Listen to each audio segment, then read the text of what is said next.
Diddy was found guilty on 2 counts, but those were 2 of the lesser counts. So he was found guilty of 2 counts of transportation to engage in prostitution, obviously still a serious crime, but nothing compared to the other 3 charges. So there were 5 charges. Those were the 2 he was found guilty of. The others involved racketeering, conspiracy, and all of that.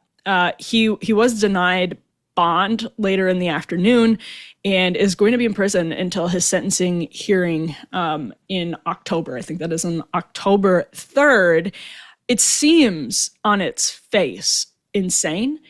Let's go ahead and roll Megan's initial reaction here. This disgusting pervert female abuser who I can't believe is about to roam our streets again. I'm sorry, I'm disgusted by this verdict.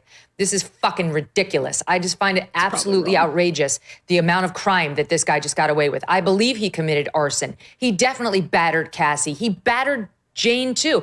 The statute of limitations for battery in Los Angeles, California is 1 year. 1 year. So if they didn't charge him for battery within 1 year, and they couldn't because he bought the tape and it remained hidden thanks to those security guards out there, then they could never charge him with that again. There's no question. He dragged her back into that hotel room. Why wasn't that kidnapping?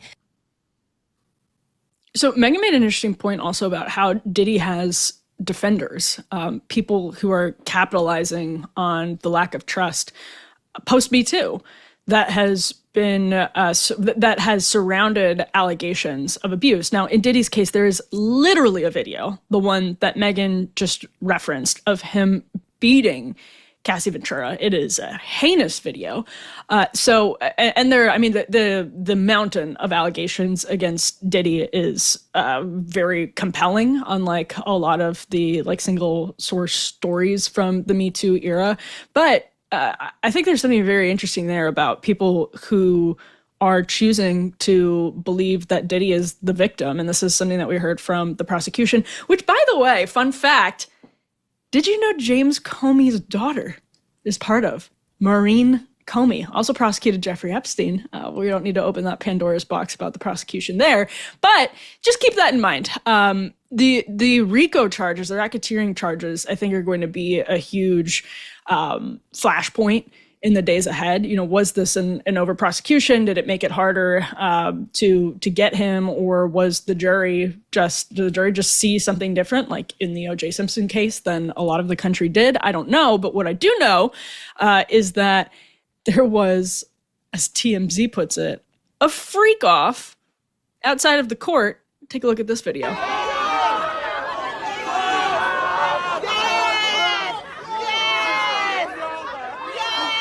Yeah, that's baby oil. That's baby oil. They were armed with baby oil on the streets.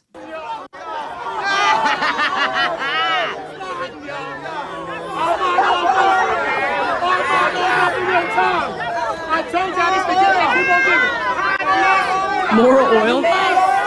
First there was more cowboy, now there's more oil. Okay, you get the point. They seem nice. It's in the Diddy case, truly, he could face, I think, 2 10-year sentences, and we'll see what happens. There are a bunch of other civil complaints against him, but this was what people were saying throughout the Me Too movement, that eventually, like, you have destroyed the trust in women that you said that you were trying to build up. And I'm not blaming the excesses of the Me Too era for what's happening here. I think in some measure, somebody who's as popular as Diddy has been around for so long, had this massive business empire.